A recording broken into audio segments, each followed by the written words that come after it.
Algo también importante de la gestión del riesgo es ver los diferentes procesos o pilares que comprenden a este concepto.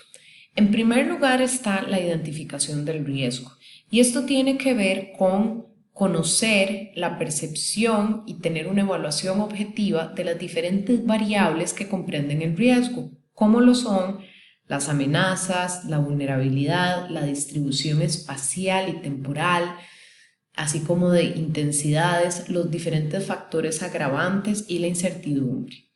Aquí es muy importante trabajar con diferentes metodologías, desde metodologías probabilísticas del riesgo hasta metodologías que tengan que ver más con la percepción comunitaria del riesgo, que eso los vamos a ver más adelante.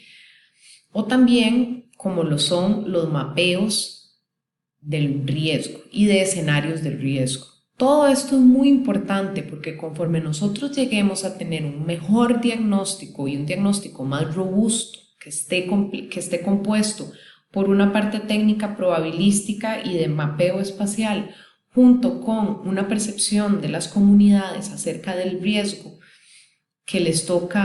con el cual les toca convivir diariamente, de esta manera podemos llegar a tener un análisis más integral que nos permita trabajar mejor los siguientes procesos de riesgo o pilares, como los estamos viendo acá.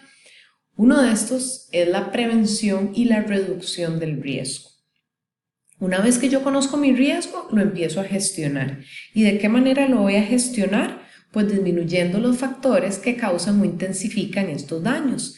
En general, las acciones se tienden a concentrar más sobre la reducción de la vulnerabilidad, ya que nosotros, sobre las amenazas de origen, por ejemplo, hidrometeorológico, pues el ser humano como tal no tiene tanta incidencia. De ahí que los mayores esfuerzos siempre se concentran en la disminución de la vulnerabilidad. Lo que es el riesgo actual y el riesgo futuro es porque estos procesos van dirigidos hacia esos riesgos. En el caso del riesgo actual, yo trabajo procesos de reducción del riesgo. Ese es mi riesgo en estos momentos y lo voy a gestionar a través de diferentes medidas de reducción del riesgo. Mientras que el riesgo futuro es el que yo puedo llegar a generar de las actividades o usos que yo llegue a plantear en el territorio.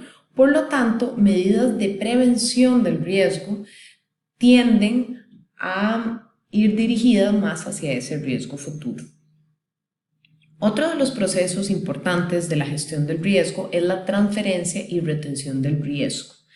Estos son los enfoques que tienen las acciones para reducir el impacto de las amenazas naturales sobre la sociedad y el ambiente según diferentes características de vulnerabilidad, donde empezamos a hacer identificaciones de umbrales para el riesgo aceptado y aceptable, y lo que nosotros no vayamos a aceptar de riesgo, pues se lo podemos transferir a través de diferentes instrumentos.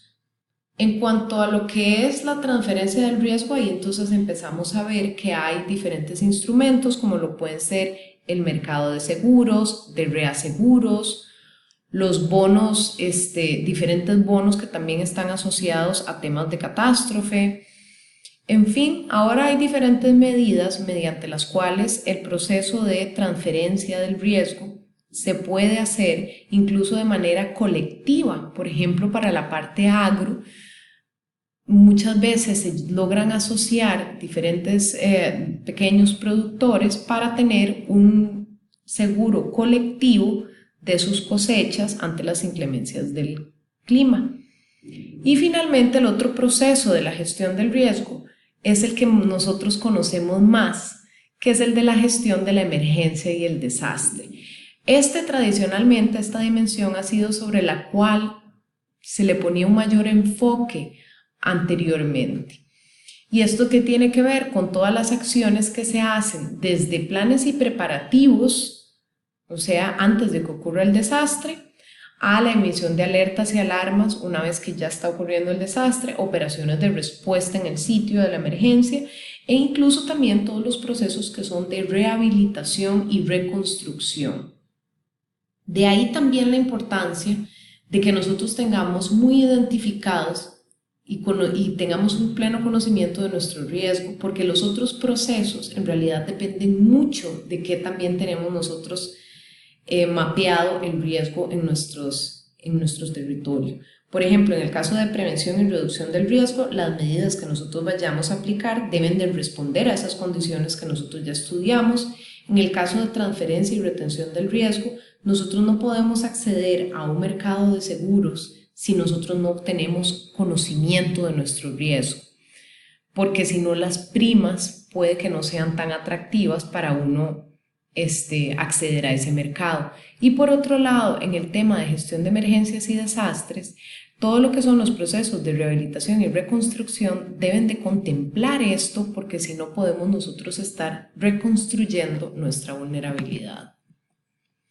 Finalmente, también otra manera de ver la gestión del riesgo es a través de los diferentes enfoques. Un enfoque prospectivo tiene que ver con acciones que yo estoy realizando para prevenir el riesgo futuro, más con planificación a largo y a mediano plazo, como lo son los estudios de las amenazas, procesos de capacitación, de planificación y el ordenamiento territorial, que por supuesto es sumamente importante. El enfoque correctivo del riesgo, que son las acciones que yo realizo para reducir mi riesgo actual, incluso pueden ser cíclicas. Aquí estamos hablando del caso del reforzamiento de un dique, de limpiezas periódicas de un río, incluso en algunos sitios se habla ya de dragados del río. Sin embargo, los dragados puede que a veces no sean las mejores soluciones desde un punto de vista más ecológico. Y finalmente tenemos el enfoque reactivo, que es como el que yo mencionaba anteriormente, que ha sido el enfoque que en el pasado tuvo mayor prioridad en cuanto a la gestión del riesgo, que esto tiene que ver con las acciones que uno realiza una vez que el riesgo se vio materializado, como lo es la atención en crisis y la rehabilitación de servicios básicos. Y con esta presentación finalizamos el contenido de la unidad 1. Les recomiendo también que hagan una revisión de las lecturas complementarias y bueno, por supuesto también de la lectura obligatoria, que tiene más detalle de las bases conceptuales que estuvimos conversando el día de hoy.